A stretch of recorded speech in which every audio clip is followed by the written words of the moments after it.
Ẹ kú dédé ìwòyí ẹ̀yin olólùfẹ́ fíìmù 50-50 ẹ sì tún káàbọ̀ padà sórí ètò wa ètò yín. A ó máa sọ̀rọ̀ nípa fíìmù 50-50 apá kejì.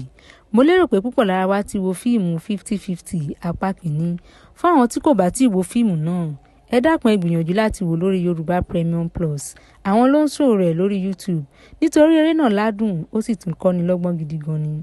Kí á tó tẹ̀síwájú, kí ni ohun tí ẹ nífẹ̀ẹ́ sí jù nínú fíìmù 50-50 tàbí èwo nínú àwọn òṣèré tí ó kópa nínú fíìmù náà ni ẹ nífẹ̀ẹ́ sí? Èyíkéyìí tí ẹ bá nífẹ̀ẹ́ sí, ẹ tẹ̀ sínú comment section kí a lè sọ̀rọ̀ nípa rẹ̀.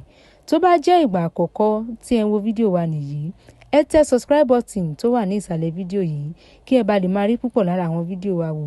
Kí ẹ má sì ṣe gbàgbé láti tẹ aago tí ó wà ní ẹ̀gbẹ́ rẹ̀ kí ó bá lè máa notify yín. Tó, a kò ní rí jù báyìí lọ náà lónìí. Kí Èdùà kí ó sọ wá di ọjọ́ mìíràn, ọjọ́ ire. Ó dìgbà.